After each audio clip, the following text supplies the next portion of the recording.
Participar de este almuerzo semanal del Grupo de Comunicaciones Corripio, que estaremos transmitiendo por las vías digitales del periódico hoy.com.do, elnacional.com.do, eldia.com.do y también por los medios digitales de Telesistema, Teleantillas y Coral 39. Además, darle la bienvenida a nuestros invitados de esta semana: Simón Freud, director ejecutivo de la Dirección General de Alianza Público-Privado, Eliardo Cairo, director técnico, Alan Jiménez, director de Gestión y Supervisión del Contrato, y Alaine Nivar, directora de Comunicación. Así que le damos las gracias y la bienvenida aquí a este almuerzo semanal del Grupo de Comunicaciones Corripio. Les explico un poquito la mecánica. Tenemos primero un espacio de 5-10 minutos para que nos den un panorama general de cómo marchan todas las gestiones que hace la Dirección General de Alianza Público-Privada y sus principales proyectos. Luego tenemos una sesión de preguntas y respuestas. Posteriormente tenemos una pausa. Vamos al almuerzo, y en el almuerzo, en una sobremesa, pues tenemos una segunda sesión de preguntas y respuestas. Así que le pasamos la palabra a Simón Freud para que nos explique primero qué es esto, Dirección General de Alianza Público-Privada, y cuáles son los grandes proyectos que se están manejando desde esta dirección. Bueno, primero buenos días, buenas tardes ya, ¿verdad? Contento de estar aquí, José, y el equipo de comunicadores del Grupo Corripio. Como mencionas, estoy acompañado el día de hoy con parte del equipo que nos acompaña en la Dirección General de Alianza Público-Privada y que ha estado trabajando desde el inicio para poder lograr lo que hasta el día de hoy, 2 años, podemos mostrar. ¿Qué es la Dirección General de Alianzas Público-Privadas? La Dirección General de Alianzas Público-Privadas es una institución que nace el 16 de agosto del 2020, fruto de la aprobación de la Ley 4720, que es la ley que crea las alianzas público-privadas y, como consecuencia, establece la dirección como órgano regulador de los programas de alianzas público-privadas. Los programas de alianzas público-privadas, como establece la ley, no es más que la colaboración entre el sector público y el sector privado para desarrollar proyectos de infraestructura o proyectos de servicio, servicios públicos de diversas modalidades. A través de este tipo de modalidad, entonces lo que se busca es que el gobierno potencializar a través del emprendedurismo, la creatividad, la fortaleza, los soportes financieros que maneja el sector privado, poder desarrollar algunas obras de infraestructura que son necesarias para el desarrollo de la República Dominicana, pero que por las precariedades presupuestarias típicas de gobiernos como el nuestro, no tiene la capacidad de poder ejecutarlas por sí mismo. Entonces, bajo este programa existen ciertos proyectos de infraestructura o servicios que sí pueden, debido a su naturaleza, permitirse una colaboración público-privada. Y lo digo eso porque no todo proyecto se puede ejecutar a través de esta modalidad, sino que son algunos proyectos que tienen ciertas características y condiciones especiales. Entonces el presidente, haciendo primero como un gran, primero conocedor y como una persona que apuesta a este tipo de proyectos, nos designa el 16 de agosto como primer director con la finalidad de poner en marcha este programa. Lo digo poner en marcha porque, como estamos hablando que teníamos una ley recién aprobada en febrero del 2020, no existía ni la institución, no existía todo un marco normativo que era necesario, ni tampoco existía un director que pusiese en funcionamiento el proyecto. Entonces, por eso, a partir del 16 de agosto asumimos una tarea, primero de completar la configuración regulatoria, normativa que requería la institución para poder poner en marcha estos proyectos, con la aprobación del reglamento de aplicación de la ley, que fue lo primero que nosotros logramos en septiembre del año 2020. Con este reglamento aprobado ya entonces podíamos iniciar con lo que eran las demás, vamos a decir, documentación que se requería, o las demás herramientas legales que requeríamos como institución para poder estructurar proyectos de esta naturaleza, como metodologías, resoluciones que eran necesarias y todo lo demás. De igual manera, a partir del 6 de agosto, entonces, iniciamos la conformación institucional de la dirección, o sea, todo lo que es el aspecto de la existencia misma de esta, lo que conlleva crear una institución desde cero, a través de utilizando las herramientas que el Estado tiene a su cargo, como todo lo que son los aspectos de Contraloría, de presupuesto, de Ministerio de Administración Pública, Tesorería y demás. Y de igual manera, entonces, a la vez, llevar todos los recursos humanos que son necesarios para poder ejecutar los proyectos de alianza público-privada. Pero esto se presenta también con la realidad de que el presidente de la República, desde el 16 de agosto que asume posesión del cargo, identifica proyectos importantes para él y su gestión de gobierno que en su visión tenían que ser ejecutados mediante la modalidad de alianza público-privada. Por lo cual nosotros, concomitantemente con todo este trabajo que te hemos venido comentando, que veníamos haciendo el 6 de agosto, iniciamos también a la vez con la recepción, análisis, estudio, estructuración de los proyectos que ya comenzaron a ser recibidos en la dirección y que iban de acuerdo con la finalidad que el presidente de la República había anunciado en su toma de mano. Entonces, llevándote ya a los 2 años, podríamos decir que han sido 2 años de mucho trabajo, de mucho esfuerzo, de mucho aprendizaje, en el cual hemos podido, en un tiempo récord, tener ya 2 licitaciones en curso, haber declarado 4 proyectos como de interés público, estar trabajando en alrededor de 14 proyectos, haber recibido cerca de 20 proyectos y ya haber rechazado algunos de ellos también, porque no todos, como mencionábamos, todos los proyectos son factibles para ser ejecutados bajo esta modalidad, y a la vez también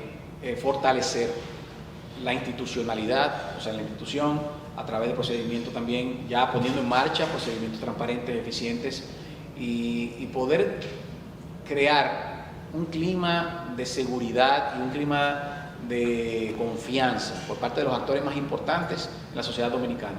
Tanto nuestros compañeros del sector público, pero lo más importante, el empresariado.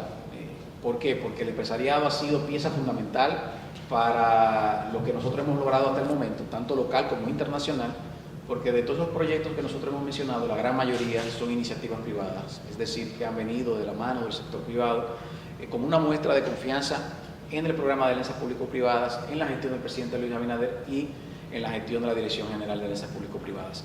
Y de igual manera también hemos establecido una credibilidad internacional porque hemos podido lograr grandes áreas de colaboración con organismos multilaterales como Banco Mundial, el BID, la CAF, el BCE, que también nos han dado un gran impulso, un gran empuje en la estructuración de estos proyectos, pero también en el reconocimiento internacional que requiere la institución. Entonces, sea que no todos los proyectos reúnen la característica para ser ejecutados en el marco de la alianza público-privada. Me gustaría saber cuáles son las características que debe reunir un proyecto para poder ser considerado como ejecutable dentro del marco de la alianza público-privada. Cualquier proyecto de alianza público-privada en el cual hay una inversión de capital por parte del sector privado y también requiere financiamientos, requiere recursos para la operación y el mantenimiento de cualquiera de estos proyectos, debe tener algún tipo de sentido de lógica financiera, de viabilidad financiera, en el cual, por lo general, el usuario a quien va destinado este proyecto tendrá la mayor carga de lo que debe ser ese repago de la inversión, del pago del financiamiento, la operación y mantenimiento. Para permitir que el Estado no cargue con ese componente de pago financiero, de uso financiero de la obra. Hay proyectos que por su naturaleza permiten esta modalidad. Por ejemplo, un proyecto de puertos, un proyecto de aeropuertos, que con las tasas en las cuales se pueden generar para el usuario que hace uso de las mismas, entonces le da sentido financiero al proyecto y también genera un clima de bancabilidad favorable, en el cual todos estos proyectos requieren de mucho financiamiento en gran medida. Pero hay proyectos en los cuales también su naturaleza o su concepción no están destinados a ser alianzas público-privadas porque tienen más afinidad con un proyecto que tenga que ver con una obra pública tradicional. O sea que son proyectos que el Estado, en principio, haciendo uso de los recursos del Estado, como su objetivo fundamental es proveer servicios públicos, lo hace de manera directa, más fácil, a través de haciendo presupuesto general. Para yo ponerte una comparación, para que tú comprendas dos proyectos similares, pero por qué uno puede ser de naturaleza de APP y otro no. Vamos a poner el ejemplo de un acueducto. Un acueducto en una zona en la cual, por la naturaleza de los usuarios que van a recibir el servicio de agua potable, los mismos tienen capacidad de pago. Entonces, estamos hablando de algo ficticio, ¿verdad? No es algo puntual. Tienen capacidad de pago, de poder pagar el servicio de agua, y con ese pago de la tarifa del servicio de agua, entonces el operador, el que construyó el acueducto, el agente privado, entonces puede recibir su retorno de capital, pagar los financiamientos, brindar una operación eficiente hacia esos usuarios. Pero imagínate que ese mismo proyecto de agua potable es una zona en la cual existe un índice de pobreza muy alto, o también es una zona en la cual no existe una composición urbana tan densa, lo cual no permite que el cobro a los usuarios pueda ser sostenible el proyecto de acueducto. Entonces, ahí en este tipo de proyectos, por lo general, el gobierno tiene que venir con la mano del gran proveedor social, ¿verdad? Y hacerlo a través de obra pública tradicional, en el cual salen los fondos del presupuesto nacional, sin espera de que haya un retorno a cambio económico a favor del Estado. Yo creo que el gran proyecto, sí, Emilio. Me gustaría algo antes de que hablaste de que algunos proyectos han sido rechazados. Y uno precisamente de los proyectos que con más entusiasmo se habló fue la carretera de Lámparas. Pero aparentemente se ha enfriado ese proyecto y que me gustaría saber qué era, si es que no fue viable. Llegamos rápido a Lámparas. No, mira, dentro de los proyectos rechazados no está el AMBAR. El AMBAR no ha sido rechazada, sino son otros proyectos que ya la dirección revisó, analizó y entendía por diversas razones que no eran viables para ser ejecutados a través de la modalidad de alianza público-privada. En el caso del AMBAR, como el presidente lo indicó en su discurso el 16 de agosto, lo que el gobierno está analizando, la manera más viable y que sea más conveniente su ejecución para el Estado dominicano.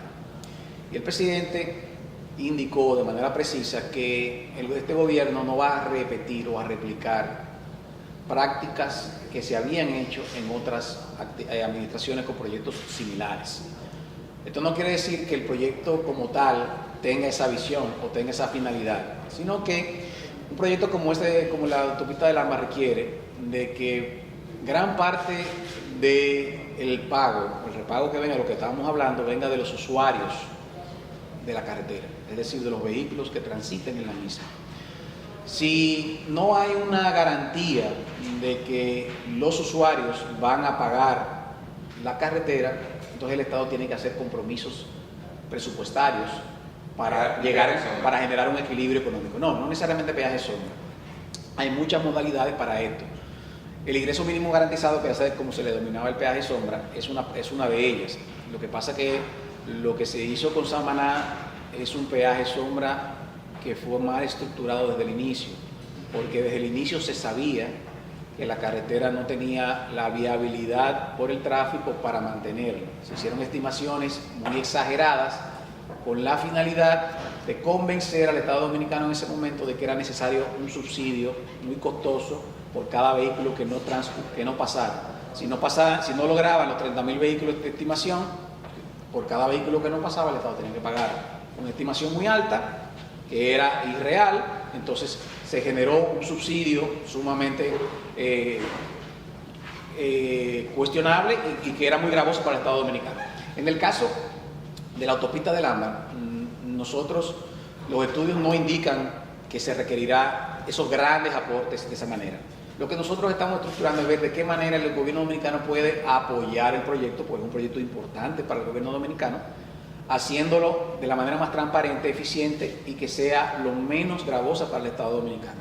Ustedes pueden estar tranquilos que lo que ocurrió con el peaje sombra de Samaná aquí no va a ocurrir, sino que la decisión que tome el gobierno dominicano de qué tipo de aportes hará, si se harán aportes directos a la construcción o aportes a un pago de financiamiento, pero nunca será bajo la modalidad de que se hizo con Samaná.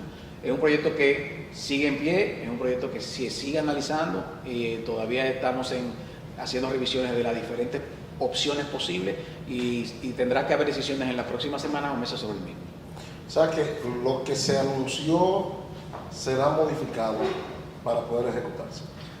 No, lo que se anunció, el presidente lo que ha anunciado, y nosotros también en nuestra capacidad de director, es que hay un proyecto de alianza público-privada denominado Autopista del Ámbar, que tiene como finalidad conectar Santiago con Puerto Plata en un tiempo de menos de 25 minutos, que constará de un peaje, el cual un peaje deberá ser razonable, y que en la misma será una infraestructura consona con el siglo XXI, a doble carril, con túneles, para poder hacer el trayecto más corto.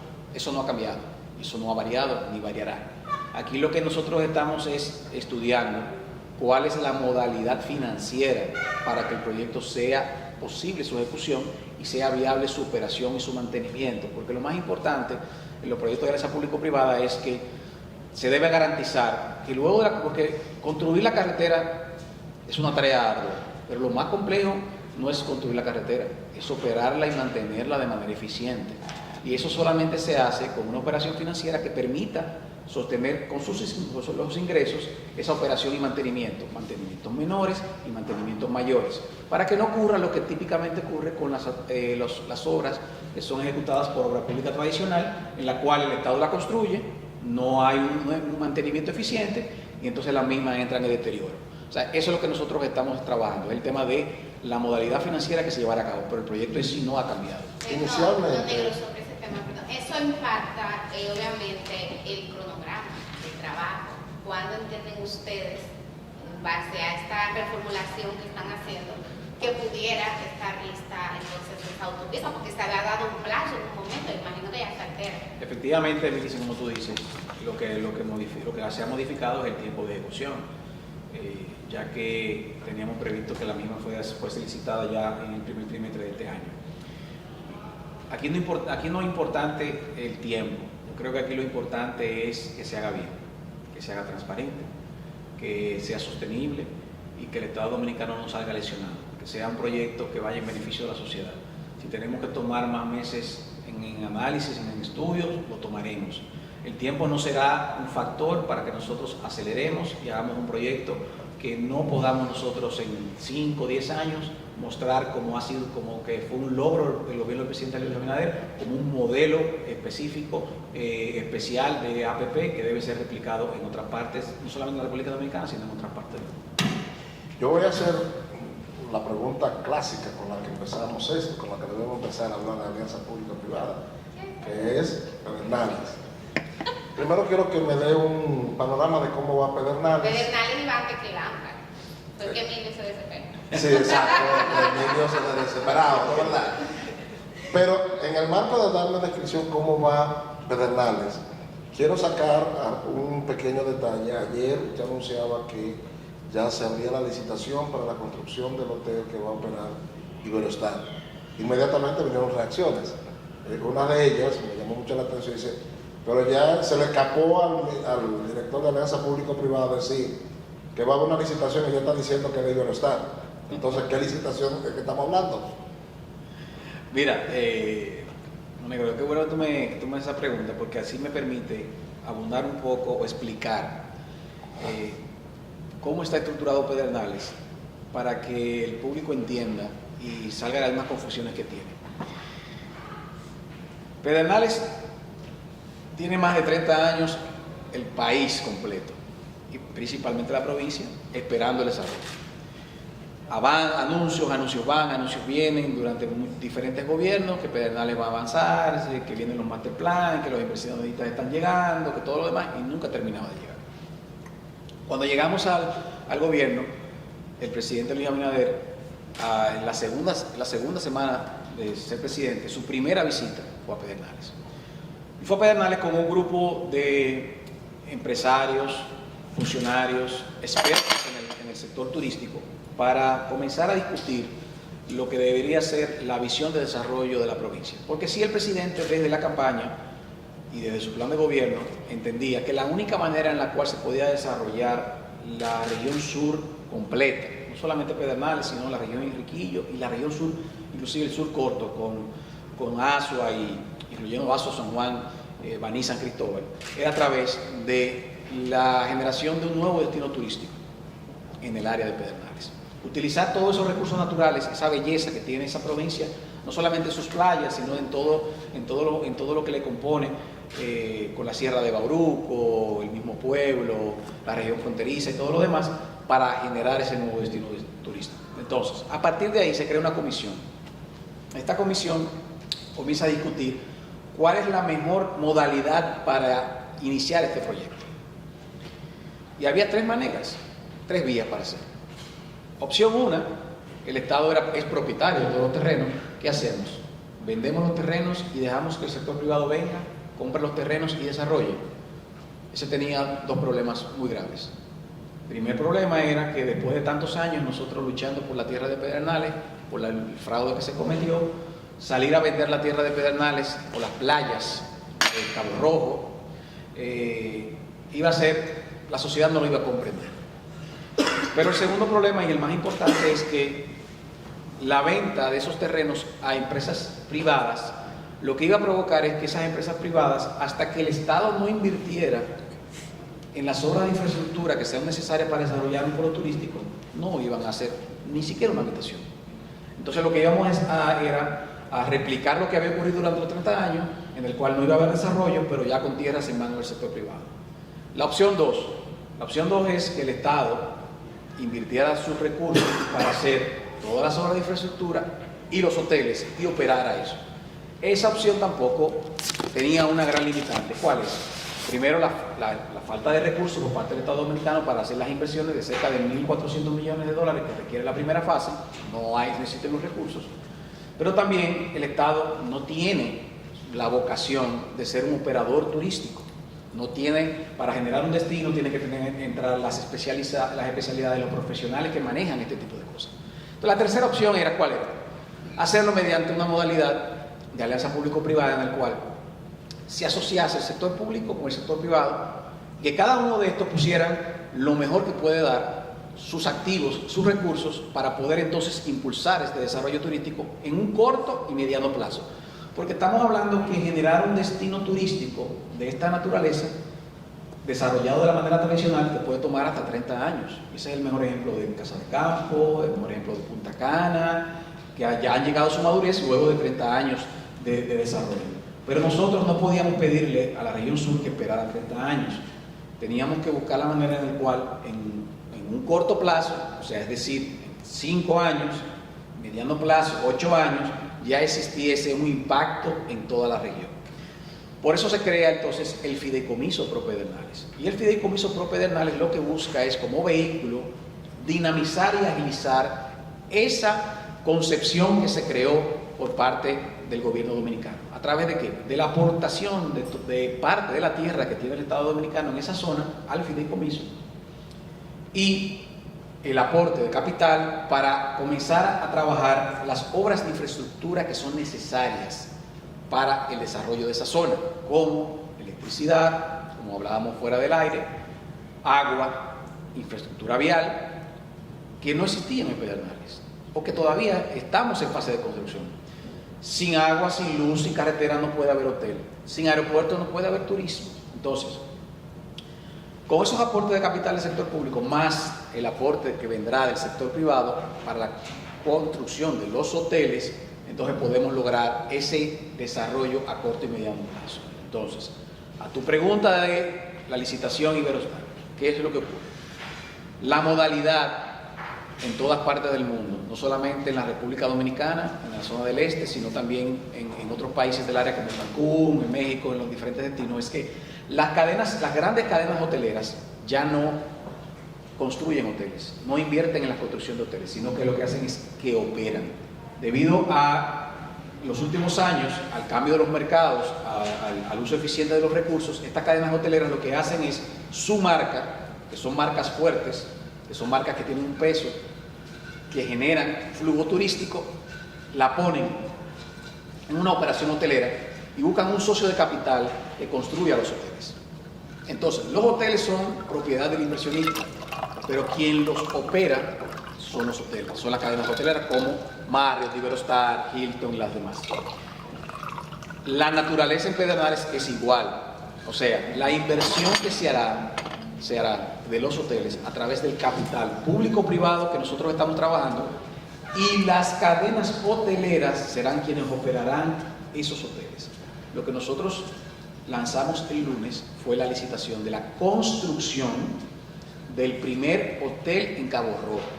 Ese primer hotel en Cabo Rojo, sobre la base de un procedimiento que hicimos ya hace varios meses atrás, en la cual seleccionamos 6 grandes cadenas hoteleras, será operado por la cadena Iberostar en base a ese procedimiento que hicimos. No fue que nosotros le asignamos el hotel Iberostar y que Iberostar es el dueño del hotel. No, el dueño del hotel es el Fideicomiso Propedernales.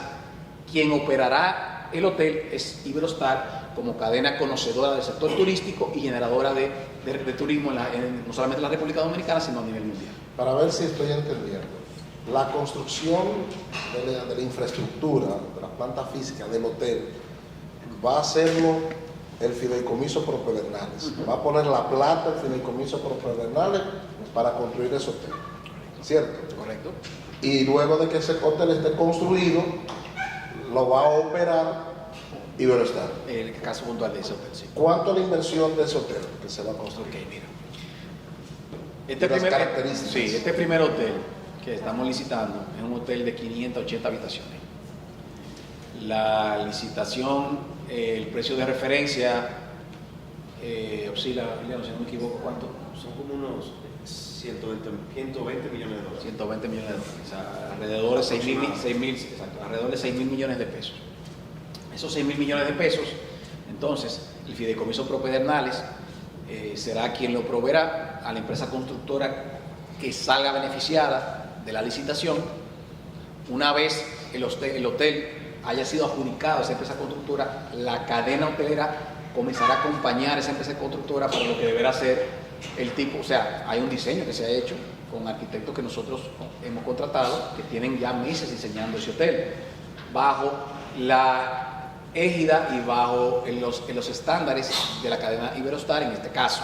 Incluido amueblado, entonces entra en ejecución un contrato de operación que está en proceso de negociación con las empresas, y a partir de ahí la empresa Iberostar toma control de la operación del hotel.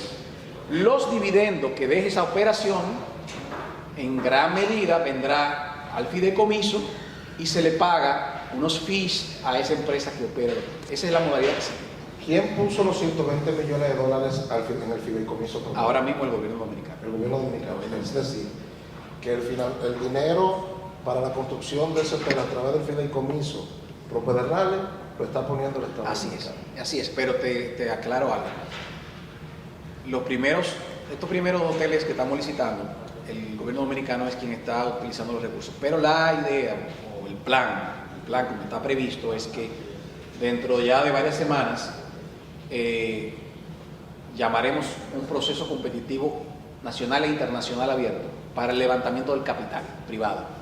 Entonces la idea es que para principios del año próximo ya tengamos un socio o un conjunto de socios privados en el fideicomiso, con el vehículo que se destine para esos fines, y ya entonces la construcción de los demás 6 hoteles que faltan para completar la primera fase vendrá entonces de capital privado. ¿Cuándo tendremos este hotel? El primero, Iberostar.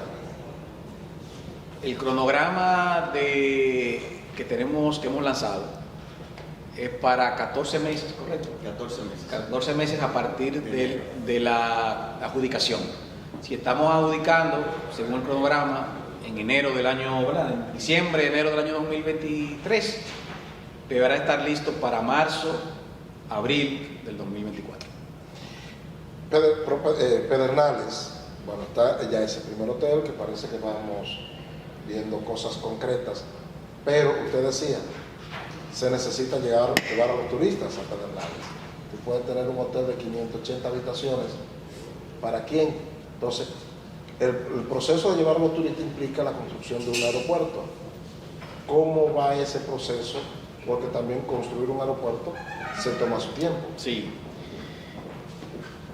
Esa pregunta es importante porque también quiero aquí aprovechar, no sé, para aclarar algunas dudas. Algunas personas han preguntado de por qué no utilizamos el aeropuerto de Barahona, por qué hacer un aeropuerto en Pedernales. Y es importante explicar que bajo los estándares de turismo internacional mundiales, el traslado desde un aeropuerto hacia el destino principal que va un turista, o su primer destino, se estila que no debe exceder de los 45 minutos, como mucho una hora. Más de una hora, luego de tú haber tomado un vuelo transatlántico de 8 horas, 9 horas, ya un desplazamiento de más de una hora es excesivo.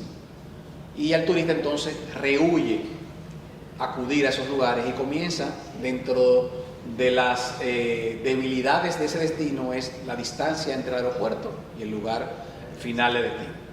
Barahona, el aeropuerto María Montesa en estos momentos, llegar de Barahona hacia Cabo Rojo son 2 horas, 2 horas y 15 minutos más o menos, 2 horas 15, 2 horas 20.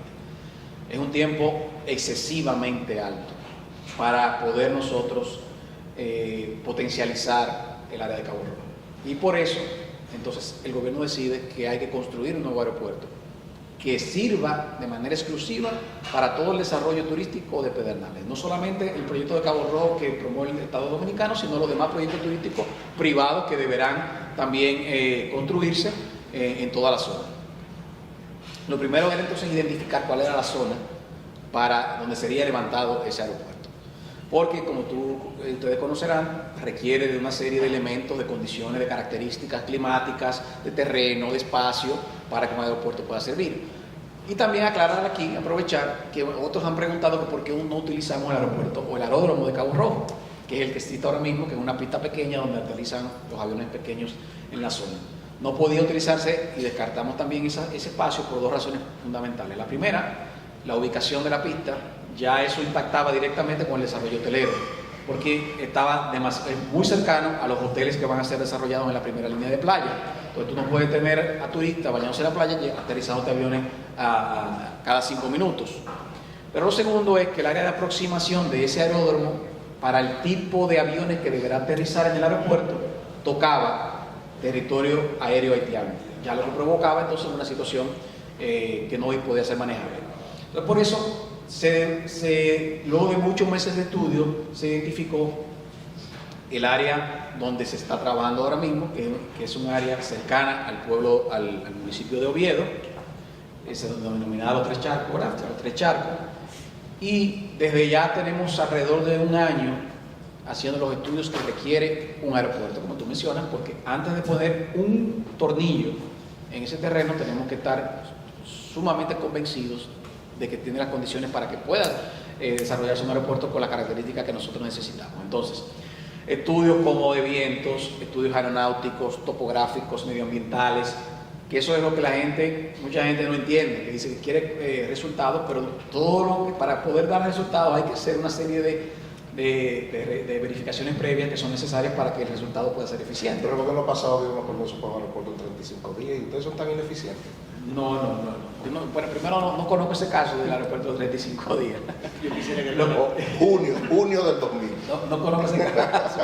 Lo que sí que en este gobierno no va a ocurrir ningún tipo de autorización aeroportuaria, ni siquiera con aeropuertos propios del gobierno, sin hacer los estudios correspondientes. Entonces, culminando ahí, te decía que ya estamos en la fase final de levantamiento de todos los estudios necesarios. Entendemos que para el mes de octubre, noviembre deberíamos ya haber culminado con todos los estudios que son obligatorios. No estamos hablando de estudios que nosotros entendemos, sino que estudios que nos demanda la OASI, la aviación internacional, que ahí no aterrizará ni siquiera una avioneta de dos pasajeros sin que todo eso nosotros lo hayamos validado. Entonces en noviembre debemos culminar eso. Mientras tanto ya también hemos ido avanzando para ganar tiempo en lo que es el diseño de lo que será ese aeropuerto.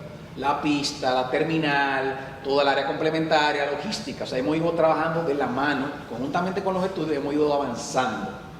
Por lo cual, tenemos previsto que antes de finalizar el año debemos lanzar la licitación para el diseño y construcción de ese aeropuerto. Porque el objetivo es que, concluidos los primeros hoteles, los primeros 3 hoteles de Cabo Rojo, el aeropuerto tiene que estar en funcionamiento. Ese es el objetivo que tenemos como gobierno, el objetivo que tenemos como fideicomiso, como Dirección General de Alianza Público-Privada, porque eso es lo que va a dar la confianza a los inversionistas, a los operadores y a los turistas de que vendrán a un hotel en el cual tendrán una conexión aérea eficiente. ¿Y lo construirá también el fideicomiso o están contemplando que sea el aeropuerto sea una inversión privada? El aeropuerto, al igual que los hoteles, tiene que ser ejecutado por el fideicomiso o el vehículo público-privado que se generará, es decir, con el capital privado, pero ejecutado a través de ese vehículo. ¿Por qué? Porque nosotros estamos viendo esto como un todo. Los inversionistas que inviertan en los hoteles van a invertir en el aeropuerto. O sea, es un mecanismo, es un negocio de escala financiera en el cual todo generará beneficios. Entonces, ya sí lo que podrá hacerse es, ya cuando entre el capital privado, conjuntamente con el sector público, puede tomar la decisión de tercerizar la operación del aeropuerto. Eso es otra cosa. O sea, ya una vez el aeropuerto construido, podemos tomar la decisión de que en vez de operarlo el fideicomiso con su propio personal, con su propio sector privado, lo pone en manos de un tercero, con un operador que sea más conocido, que tenga mayor experiencia y que genere mayores niveles de tranquilidad y seguridad al vehículo que está ejecutando el proyecto. Emilio. ¿Me puedo salir de Pedernales? Sí, aunque volvemos a Pedernales, porque hay mucho que si decir. te vas a salir de Pedernales, Emilio, dame un segundito. Se necesita en Pedernales, usted lo decía al principio, no hay infraestructura para el servicio eléctrico. Incluso me interesa, sentado aquí, que Pedernales operaba como un sistema aislado, su propia planta.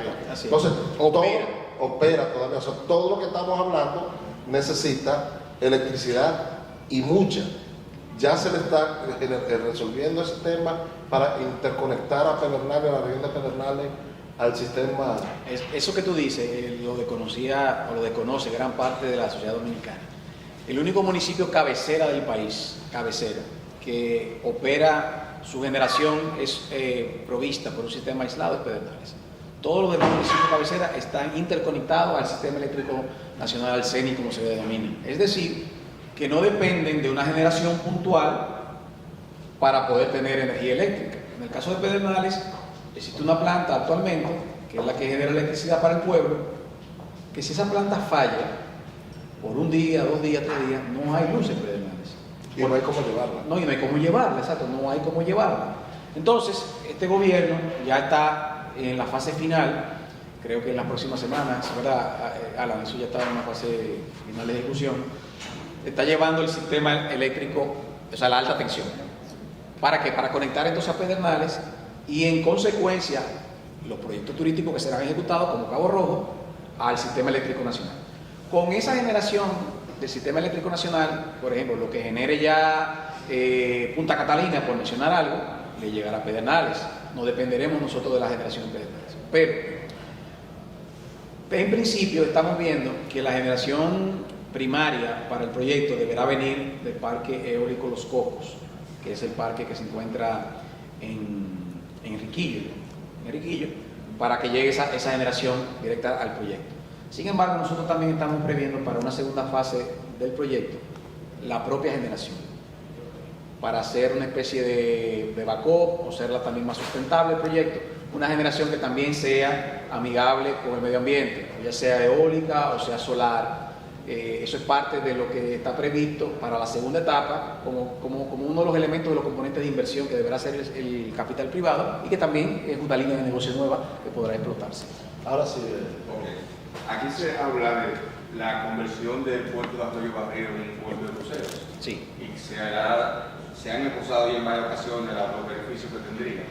Pero hace poco se iniciaron los trabajos para la construcción de un puerto de crucero en Samaná, a, 30 kilómetros de Arroyo Barril. ¿Están previstos que se hagan los dos proyectos? Sí. Nosotros, el gobierno desde que inició, desde que tomó gestión del presidente Luis Abinader, la gestión del gobierno, estaba impulsando los dos proyectos. Inclusive esa concesión que tú mencionas del caso de Samaná viene de hace muchos años atrás, una concesión otorgada creo que en el gobierno del presidente Fernández, pero por situaciones políticas varias en la zona, nunca los inversionistas pudieron materializar la inversión de ese proyecto. Tuvimos que llegar nosotros, resolver la situación y ahí está iniciándose ese proyecto de Samaná. Y a tu pregunta, ¿por qué no nos preocupa y sabemos y vamos a impulsar ambos?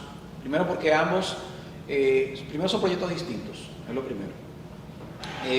La primera fase del proyecto de Samaná es lo que se denomina una especie de fondeadero, en el cual los barcos no llegan a un puerto, el crucero no llega a un puerto fijo, sino que bajan por un sistema de los pequeños botes y llegan hacia ese puerto ligero que estará construyendo esa empresa. ¿Por qué? Porque para hacer un puerto de cruceros que llegue directamente el barco, tiene que haber primero un calado pertinente, hay que hacerlo o crearlo, o sea, algo que sea natural. Tiene que haber también todo un estudio más a profundidad de corrientes marinas, de oceanográfico y también una inversión económica más sustanciosa. Entonces, Y una zona protegida.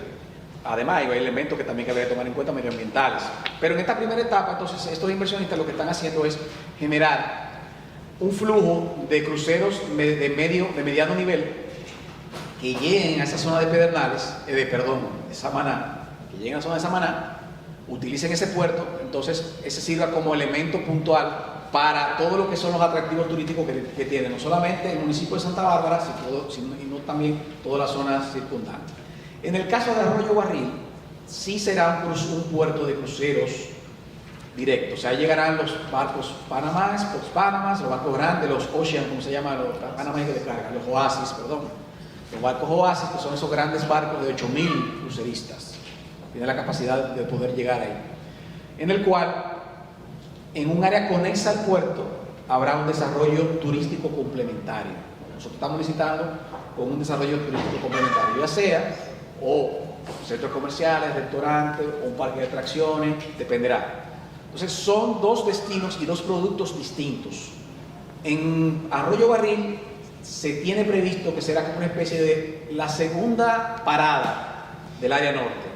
Los cruceros que van a Puerto Plata, luego se detienen en Arroyo Barril como un segundo destino dentro de la República Dominicana, con un trayecto corto de desplazamiento entre un lugar y otro, podrán encontrar un sitio distinto, con un medio ambiente distinto, con un lugar de entretenimiento. Entonces, por eso no compiten, todo lo contrario, se complementarán. Tú lo verás por el hecho de que los turistas que lleguen a Arroyo Barril, que quieran conocer el municipio cabecera, podrán ir al área donde estará el muelle de ese puerto de Samaná y viceversa. Joel. Sí, Joel Suero, periódico digital. Sí, al igual que Emilio, saliendo un poco de Pedernales, Moneo. No, ya salieron ustedes de Samaná. Ya saben. No, porque sé que hay más temas ahí en Samaná, de verdad que sí. Uno de los aspectos que veo que nos tramitan aquí en el comunicado de prensa que tienen ustedes como institución, el ANI, que lo hemos manejado en otros escenarios, es sobre la inspección técnico vehicular.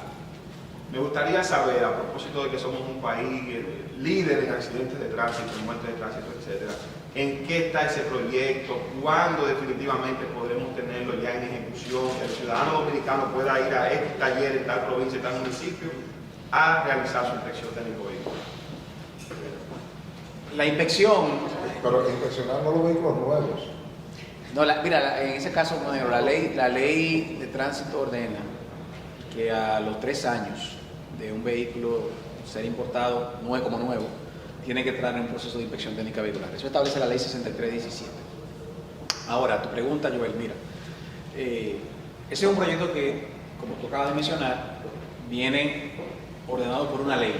La ley de tránsito da el mandato de que en un plazo de un año posterior a la promulgación de la ley, se creara el sistema de inspección técnica vehicular. La ley fue promulgada en 2017, hasta el momento no se ha podido implementar. En algún momento hubo una licitación que ustedes recordarán, hubo una serie de situaciones en el gobierno pasado y no pudo concretizarse. Entonces, ¿qué es lo que ha ocurrido? En nuestra gestión, entonces, el proyecto es introducido a la Dirección General de Alianza Público-Privada para que sea ejecutado como proyecto APP. Debido a la naturaleza del servicio, tiene la posibilidad de ejecutarse como una alianza público-privada. ¿Por qué? Porque la propia ley de tránsito establece que podrá ejecutarse ya sea por el Intran mismo o a través de terceros mediante la construcción de estaciones de servicios que puedan realizar la inspección técnica vehicular. El proyecto tiene varios meses en ejecución, estamos analizando, está en fase de estructuración, fase de revisión, fase también de consenso, de discusión con los sectores interesados, de transporte, los sectores de seguros, el sector gobierno. Intran como cabeza, como agente del sector, tiene que jugar un rol protagónico en este proyecto. Y nosotros, hasta el momento, fue declarado de interés público, pero el proyecto no ha sido aún fijado una fecha de su licitación. Esto se debe a que hasta tanto nosotros no tengamos la seguridad de que el proyecto es un proyecto viable, es un proyecto que tenga impacto positivo y que el Intran asuma, evidentemente, el protagonismo principal del proyecto, entonces no tenemos una fecha para cuándo pueda ser ejecutado la inspección técnica vehicular. Porque sí lo estamos revisando, estamos analizando, estamos trabajando en el mismo, entendemos las inquietudes que tiene el público, sabemos que es un proyecto importante y necesario, pero todavía no tenemos fecha para cuándo va a salir la licitación de la inspección técnica. Antes de pasar la palabra a Mario, este proyecto se anunció también prácticamente iniciando el gobierno, iniciando alianza público-privada, y tenemos 2 años estudiando. ¿Cuál inspección? Sí, lo de la inspección. No, hay una confusión. La inspección técnica vehicular, lo que salió a la luz pública fue la declaratoria de interés público del proyecto. O sea, si tú recuerdas qué fecha nosotros... Sí, fue este año. Enero de este año, enero del 2021, nosotros hicimos, como la ley nos lo exige, dimos a conocer a la opinión pública, mediante una resolución, que el Consejo Nacional de Alianzas Público-Privadas declara de interés público la inspección técnica vehicular. Si hacemos memoria, ni el presidente de la República ni nosotros en ningún momento promovimos ese proyecto como un proyecto de la Dirección de Alianzas Público-Privadas, sino que a partir de enero, como lo declaramos de interés público, que se genera entonces todo el debate sobre el tema y que se comienza entonces a discutir sobre la efectividad o no del proyecto. Uno sin ser técnico ni nada de eso, tiene la impresión de que son proyectos que pudiera generar mucho interés. Un país donde hay tantos carros que deben ser inspeccionados, debe generar mucho interés. Me gustaría saber... Pero también Las chatarras están exentas de todo. Hablando del transporte, que hay que agregarle lo de los parqueos, ese proyecto tan fastuoso que se anunció en el 2021, el año pasado, ¿en qué está eso? O sea, ¿cuántos parqueos se han hecho? ¿Cuántos se van a hacer? Entonces, ¿qué tanto interés ha generado lo de la inspección vehicular? ¿Quiénes se han interesado? Y el proyecto, para que lo juntemos también, del tema de los parqueos. Mira, lo que tú dices es cierto, inclusive el legislador, al momento de aprobar la ley, tuvo esa visión, de que entendía de que ese proyecto era necesario para la República Dominicana, partiendo de las realidades que podemos ver en otros países. La inspección técnica vehicular no es algo que nos estamos inventando en la República Dominicana, sino que la podemos ver en países del primer mundo, pero también países tan similares como el nuestro, como Costa Rica, México, Argentina, Chile, Perú. Está en funcionamiento de hace años y ha funcionado de manera efectiva y ha tenido resultados positivos hacia la sociedad en cuanto a la reducción de los accidentes de tránsito, al tema de la eficiencia también del tránsito en las ciudades, de igual manera también en lo que es la renovación de los parques vehiculares. Con lo cual, sí, es un proyecto que en otros países ha dado resultados. Lo que nosotros queremos es que la República Dominicana, si se decide ejecutar el proyecto a través de la alianza público-privada, sea ejecutado también con los mejores estándares internacionales y las mejores experiencias vividas en otros países. Y es por eso que las empresas que han mostrado interés en gran medida son empresas internacionales, operadores que están en otros países ejecutando proyectos de esta naturaleza y han mostrado interés a partir del mes de enero que se publicó de acudir a la Dirección de Alianza Público-Privada para ver cómo va el proyecto, además de otros sectores que tienen evidentemente intereses en el mismo, como el sector transporte, los talleres y demás. El tema de los parqueos, como elemento complementario de la inspección técnica vehicular, se está desarrollando. Incluso ya hay un parqueo que se está en fase no de culminación, sino en fase muy avanzada, que en el centro de los héroes se está ejecutando a través de Parqueate RD. el antiguo parqueo de El INDRI. Hay una segunda licitación ya en curso para otro parqueo en el Centro de los Héroes detrás del Ministerio de Trabajo. Y si yo no me equivoco, hay una tercera licitación que viene en curso también para un parqueo cerca de obras públicas. Es decir, el proyecto de parqueos va caminando y va en la velocidad que lo permiten los tiempos y los procesos licitatorios. Pero no es un proyecto que se ha echado a un lado, sino todo lo contrario. Ya se está trabajando de manera acelerada por Parque de Parqueo RD y el Ministerio de Obras Públicas en ese sentido. Vamos en este momento a hacer una pausa y vamos a almorzar y sobre el almuerzo continuamos con la segunda ronda de preguntas y respuestas.